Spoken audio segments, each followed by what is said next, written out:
चलिए, इस बीच बीजेपी प्रदेश अध्यक्ष संजय जायसवाल की प्रेस कॉन्फ्रेंस आ रही है और भी कई लोग मौजूद हैं। क्या कुछ कह रहे हैं, सुनते हैं।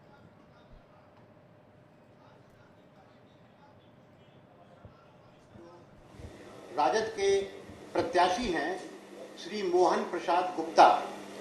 सबसे पहली बात तो ये कि वो मोहन प्रसाद गुप्ता के रूप में उन्होंने अपना नॉमिनेशन फाइल किया है, लेकिन वो अपने नाम का इस्तेमाल मोहन प्रसाद करते हैं। फेसबुक अकाउंट उनका मोहन प्रसाद है, ईमेल अकाउंट उनका मोहन प्रसाद है, लेकिन वो अपना नाम मोहन प्रसाद गुप्ता के नाम से उन्होंने फाइल किया है अपना नॉमिनेशन। अपने नॉमिनेशन में उनको उसके साथ में एक शपथ पत्र देना होता है और सुप्रीम कोर्ट के जजमेंट के हिसाब से उनको उसके साथ में एक डिक्लेरेशन देना है कि मैं इस शपथ पत्र के जरिए जो भी जानकारी दे रहा हूं वो बिल्कुल सत्य है, मैंने कोई बात नहीं छिपाई है। मगर उन्होंने अपने उस शपथ पत्र में ऐसी बहुत सारी महत्वपूर्ण जानकारियां हैं जिनको कि छिपा लिया है।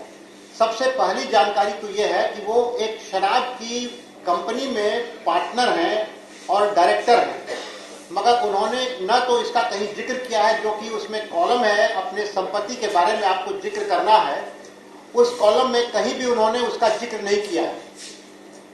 हम लोगों ने उसका वेबसाइट पर मिनिस्ट्री ऑफ कॉर्पोरेट अफेयर्स की वेबसाइट से उसको डाउनलोड किया, तब जाके हमें ये जानकारी मिली कि वो उस कंपनी के एक इंडिविजुअल पार्टनर हैं और वो हमने उस रिट याचिका में लगाया है और कोर्ट के संज्ञान में लाया है।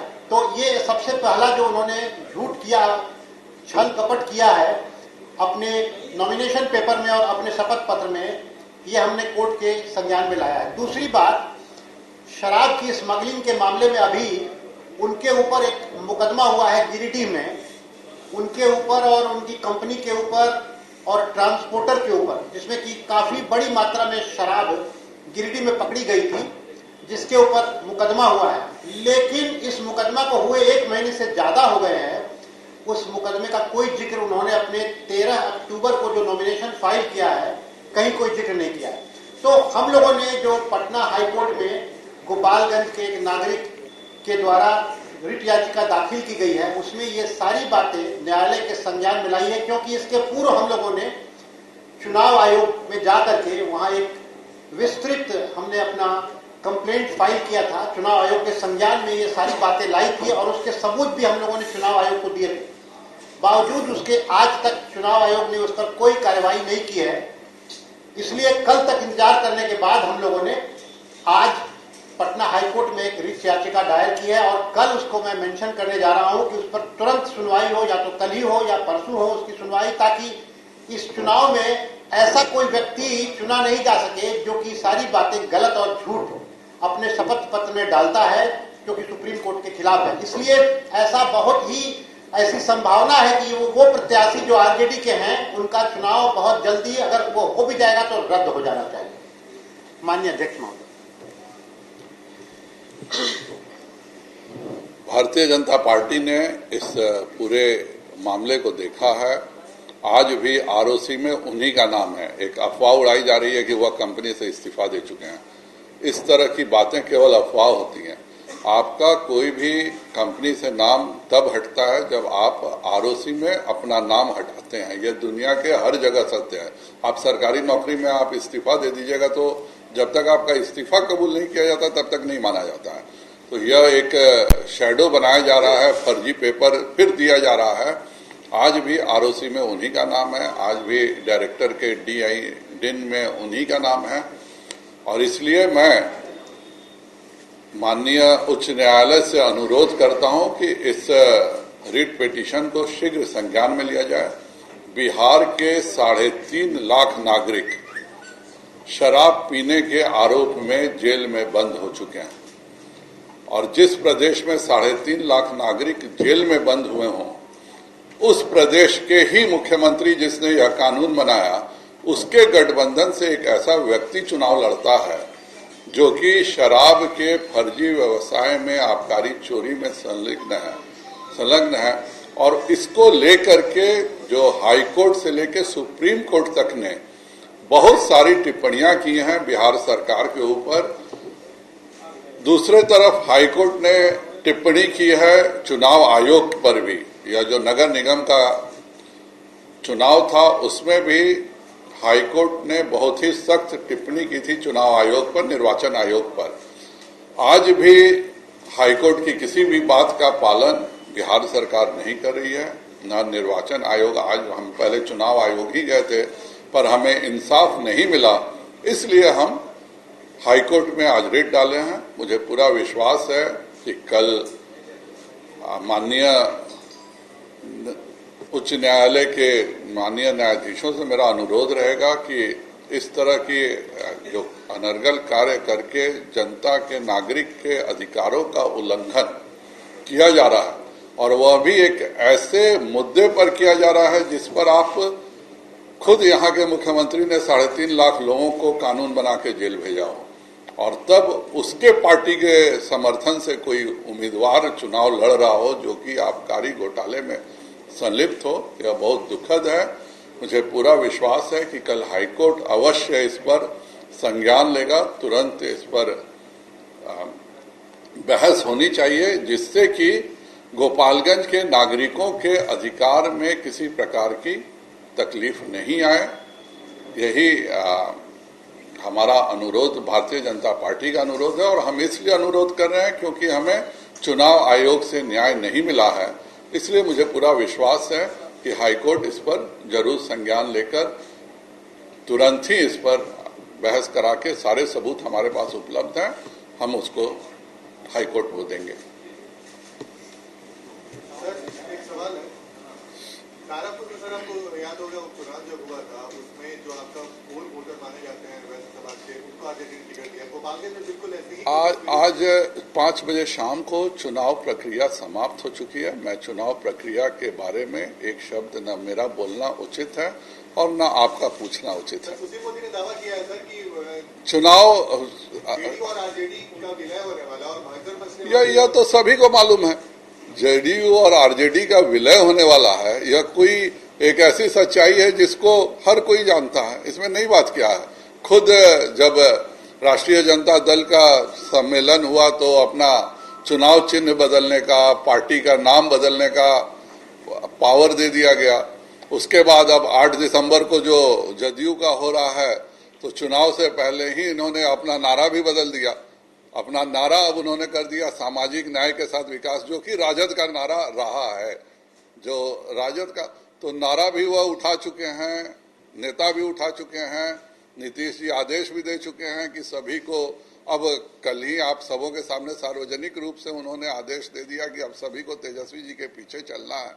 तो यह कोई ऐसी छुपी बात नहीं है जिस पर बहस हो। क्या चीज? आप लोग के संपर्क में है क्या जेडीयू विधायक?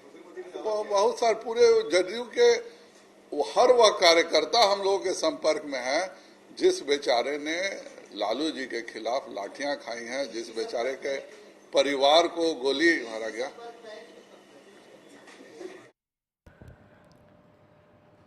तो यह प्रेस कॉन्फ्रेंस चल रही थी बीजेपी प्रदेश अध्यक्ष संजय जायसवाल की, और संजय जायसवाल बता रहे थे कि किस तरीके से पूरी जो जानकारी है वो दे रहे थे कि इस मोहन प्रसाद गुप्ता को लेकर के कैसे शराब का जो मसला है वो सामने आया। और कल ही जो प्रदेश अध्यक्ष संजय जायसवाल ने जानकारी किया था कि इस पूरे मामले को लेकर के हाई कोर्ट जो है वो पहुंच रहे हैं। मरगूब हमारे साथ जुड़े हुए हैं। मरगूब, क्या मसला सामने आया है मोहन प्रसाद गुप्ता का, और क्या वाकई लग रहा है कि नामांकन रद्द हो सकता है, फिर कुछ ऐसी संभावनाएं नजर आती है? देखिए, 2-3 महत्वपूर्ण बातें, जानकारी हम आपको दे दें। इससे पहले भारतीय जनता पार्टी चुनाव आयोग के समक्ष गई थी, और जाने के बाद चुनाव आयोग से आग्रह किया था कि मोहन प्रसाद गुप्ता ने कई ऐसी जानकारियां जो उन्होंने नामांकन पत्र के समय चुनाव आयोग को या रिटर्निंग अफसर को देना चाहिए, वो उन्होंने नहीं दी, जो नियम कानून के खिलाफ है।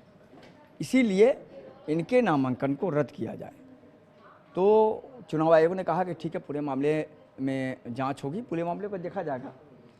उसके बाद आज माननीय उच्च न्यायालय में एक रिट याचिका दायर हुई है, और रिट याचिका दायर हो जाने के बाद आपने देखा कि प्रेस कॉन्फ्रेंस में संजय जायसवाल ने कहा कि हम इस पर जल्द कह सकते हैं कि आदेश का अनुरोध करेंगे कि वो चुनाव आयोग को दे कि चुनाव आयोग उनके नामांकन को रद्द करें। लेकिन 2 महत्वपूर्ण टेक्निकल चीज़ हम आपको बता देते हैं।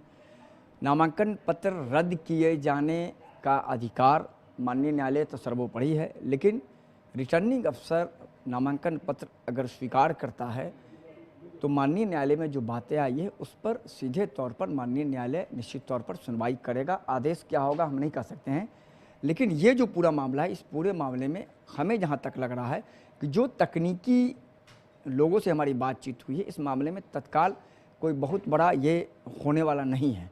ये पूरा मामला रिटर्निंग अफसर के तरफ से भी है और पूरे मामले में चुनाव आयोग भी है। तो फिलहाल दोनों मामले में चुनाव आयोग के द्वारा और रिटर्निंग अफसर के द्वारा भी माननीय उच्च न्यायालय को बताया जाएगा। तो फिलहाल अब आपको पता ही है कि परसों चुनाव है, तो जब परसों चुनाव है तो फिर सीधे तौर पर कहीं कहा जा सकता है कि माननीय न्यायालय अगर इस पर सुनवाई भी करेगा तो फिर माननीय न्यायालय निश्चित तौर पर सुनवाई करने के बाद क्या आदेश करेगा कह पाना मुश्किल है। लेकिन चूंकि अब चुनाव परसों है तो चुनाव तो होना ही है, लेकिन बीजेपी ने यह कहा है कि कई तथ्यों को छुपाया गया है। फॉर्म सी जो केंद्रीय चुनाव आयोग का होता है, उस फॉर्म सी में अपने ऊपर लगे गए सभी आपराधिक कांडों की जानकारी देनी होती है। वो जानकारी, इनका कहना है कि कई कांडों की जानकारी इन्होंने नहीं दी, जो सीधे तौर पर नियम कानून और केंद्रीय चुनाव आयोग के निर्देश के खिलाफ है। लेकिन अब फ्लैशबैक में जाएंगे, इस तरह का कई मामला आया न्यायालय के समक्ष, तो निश्चित तौर पर इस पूरे मामले में जो प्रोसीड्योर है उसी के तहत रिटर्निंग अफसर भी कार्रवाई करता है, केंद्रीय चुनाव आयोग भी कार्रवाई करता है। अब माननीय न्यायालय में आप चूंकि रीट याचिका दायर हुई है तो न्यायालय का क्या निर्देश होगा यह कह पाना मुश्किल है। लेकिन चूंकि परसों चुनाव है तो कहीं ना कहीं कहा जा सकता है कि शायद इस पूरे मामले में सुनवाई का डेट तो माननीय उच्च न्यायालय के न्यायाधीश जो हैं उनको तय करना है कि कब सुनना है। लेकिन बीजेपी ने एक बड़ा दाव जरूर खेला है, नामांकन को तत्काल रद्द किए जाने का निर्देश केंद्रीय चुनाव आयोग को दे। अब माननीय न्यायालय का जो निश्चित रूप आदेश होगा वो तो सबको सरपड़ी है, सबको पता है। किसी कंपनी के डायरेक्टर का जिक्र कर रहे थे कि उस डायरेक्टर के पद पर है, शराब का एक मामला है उससे जुड़ा हुआ। आरजेडी भी क्या लग रहा है कि इसको कैसे देख रही होगी कि बीजेपी ने जो देखिए निश्चित तौर पर ये तो राजनीतिक अभी माहौल इस तरह का चला हुआ है। महागठबंधन के साथ नीतीश कुमार आए हैं, बीजेपी अभी पूरी तरीके से अटैकिंग मोड में है। तो माननीय न्यायालय का क्या आदेश होगा यह कह पाना बहुत मुश्किल है, उस पर हम आप टिप्पणी नहीं कर सकते। लेकिन जो प्रोसीड्योर है रिटर्निंग अफसर और केंद्रीय चुनाव आयोग का, वो ये है कि अगर नामांकन पत्र स्वीकार रिटर्निंग अफसर करते हैं तो स्वीकार करने के बाद निश्चित तौर पर फिर अगर कोई आवेदन आता है तो उसकी लंबी जांच होगी। अब इनका ये कहना है, अब स्वाभाविक बात है कि जब उस पूरे मामले में न्यायालय जब सुनवाई करेगा तो फिर आगे बातें निकल करके आएंगी, सब लोग अपना अपना पक्ष रखेंगे, तो ये कह पाना मुश्किल। लेकिन संजय जायसवाल ने कुछ पुख्ता सबूत जरूर दिखाए हैं। लेकिन इस पूरे मामले में निश्चित तौर पर ये पूरा मामला अब दो पार्टियों के बीच नहीं रहा, ये पूरा मामला माननीय न्यायालय के समक्ष है। इसीलिए इस पर अभी टिप्पणी कर पाना बहुत मुश्किल है कि न्यायालय का आदेश क्या होगा। जी बिल्कुल, तो मामला जो है वो न्यायालय में है और न्यायालय की क्या टिप्पणी आती है वो देखने वाली बात होगी। एक बार फिर से आपको सुनाते हैं संजय जायसवाल ने क्या कुछ कहा। आपको मैं जानकारी दे दूं कि गोपालगंज में होने वाले उपचुनाव में जो राजद के प्रत्याशी हैं श्री मोहन प्रसाद गुप्ता, सबसे पहली बात तो ये कि वो मोहन प्रसाद गुप्ता के रूप में उन्होंने अपना नॉमिनेशन फाइल किया है, लेकिन वो अपने नाम का इस्तेमाल मोहन प्रसाद करते हैं।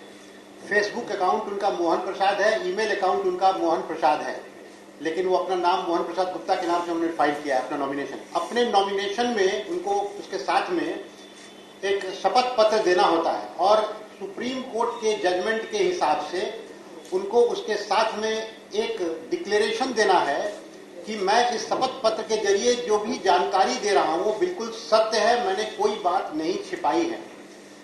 मगर उन्होंने अपने उस शपथ पत्र में ऐसी बहुत सारी महत्वपूर्ण जानकारियां हैं जिनको कि छिपा लिया है।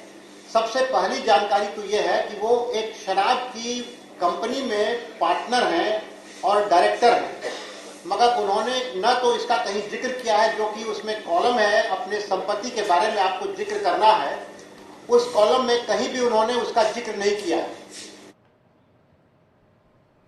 तो बीजेपी ने इस मौका को खोज लिया है और मोहन प्रसाद गुप्ता पर कई जो बड़े आरोप है वो लगाए गए हैं। बहरहाल ये पूरा मसला अब न्यायालय के अधीन है, न्यायालय क्या कुछ टिप्पणी करता है, लेकिन नामांकन रद्द करने की जो बड़ी मांग है वो बीजेपी ने कर दी है और इसके को लेकर के जो सियासी गतिविधियां वो भी तेज हो गई है।